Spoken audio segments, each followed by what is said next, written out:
Magandang araw mga kaibigan.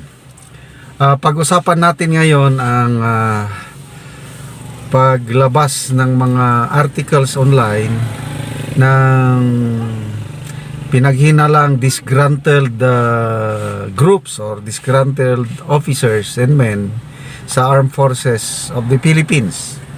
Ito, may article o may post ngayon ni General Romeo B. Poques. Pinost niya ito 5 hours ago. Ito ang kanyang pinaka-latest na post. Ang title sa kanyang post is Military Politics. Okay. So basahin ko ha. Civilians do not have a monopoly on political power plays. The military has it too. Unfortunately, it is called militics or military politics.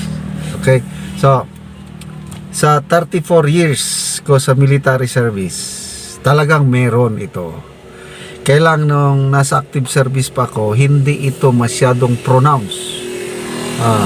Nangyayari na lang ito, yung power play, yung agawan ng pwesto na nandyan na yung palakasan na involved ng mga politiko.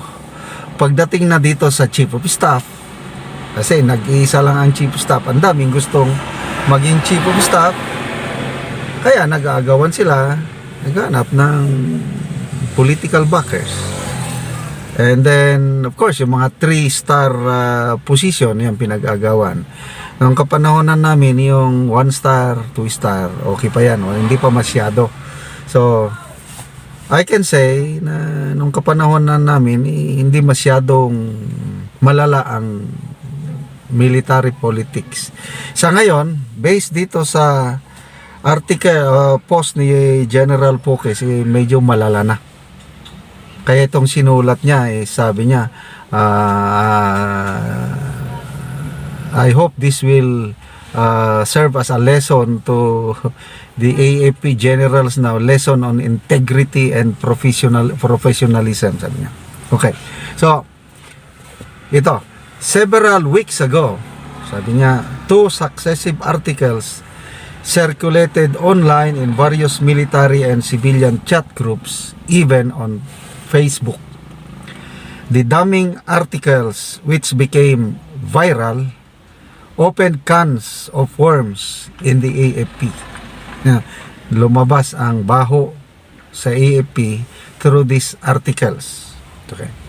The anonymous author of the articles, most likely a general from the army, accused the AFP leadership, especially AFP Chief General Browner, of corruption, favoritism, politicking, controller family mafia, and etc. The accusations may or may not be true, but the timing of the articles points to efforts by a disgruntled group within the AFP to bring down Browner. The articles also mentioned about senior officers as leaking, scheming, and jockeying for promotions and positions. Yan. So, matindi itong article na ito, yung nauna. Talagang, although anonymous, kailang pinapaniwalaan na isang active army general yung sumulat. So, dagdag ni General Poques, sabi niya, as an offshoot of these articles, a young PMAer, active ito, a young PMAer posted an article online which became viral. Okay. He castigated senior PMA graduates, especially generals, of playing patronage politics for self-interest and in engaging in corruption, which are against the PMA's motto of courage, integrity, and loyalty. So yan. Grabe, I can feel yung frustration ng young PMA graduate na sumulat ito. Again, hindi siya nagpakilala, but it's a real sentiment yung inilabas na hinanakit o frustration ng young PMA graduate na ito. Okay.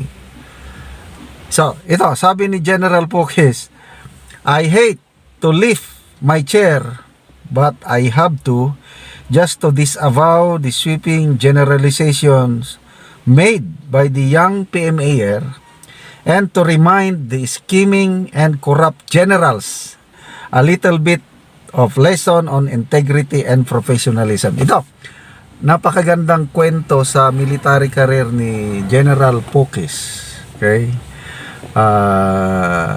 So ang purpose niya dito is para lang yung sweeping generalization ng young PMA graduate para masagot na hindi lahat ng senior PMA wala na, nawalan na yung courage, motto, and integrity. So sinaysay ni General Pokes yung karanasan niya na nakaka-inspire yung ganitong military career ng isang PMA graduate. Ako, saludo ako dito kay General Romeo B. Pokes.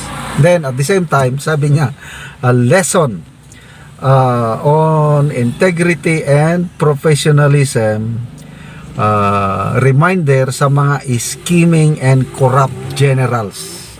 Okay, so,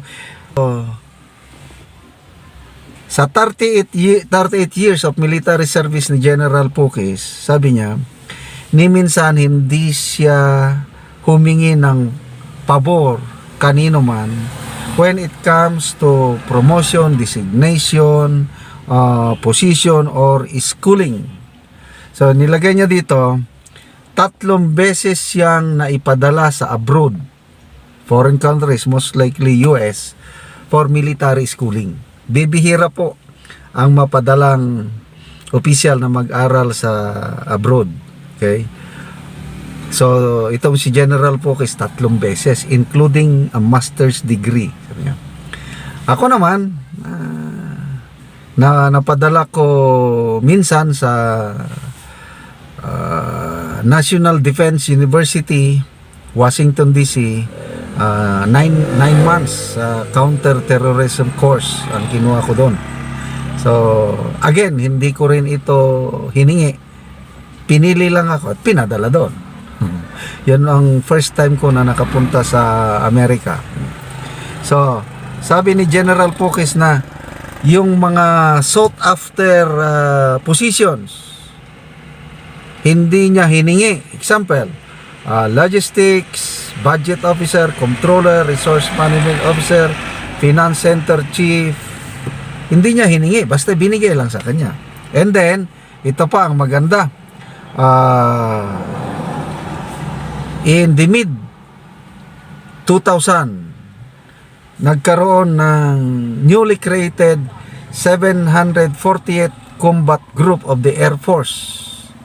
Itong unit na ito, binigyan ng bagong tasking to help the Philippine Army in counter-insurgency operations. Walang gustong maging commander sa Air Force Combat Group na ito kasi hindi naman trabaho ng Air Force ang counter-insurgency, yung magiging parang infantry sila na lalaban sa NPA on the ground. Ang Air Force is dito lang talaga sa kahanginan. So, sabi ni General Pokes na nag-volunteer siya sa ganitong mahirap na trabaho. Okay? So, at ako, alam kong itong kwento na ito. So, 748th Combat Group of the Air Force na naging operational na OPCON status sa 2nd Infantry Division under the Southern Luzon Command. So, na-deploy siya sa Calabarzon. Nako, may mga Army Infantry Battalions, 14. May mga Special Forces Battalion. Nandun, nag-operate. Alam nyo, ang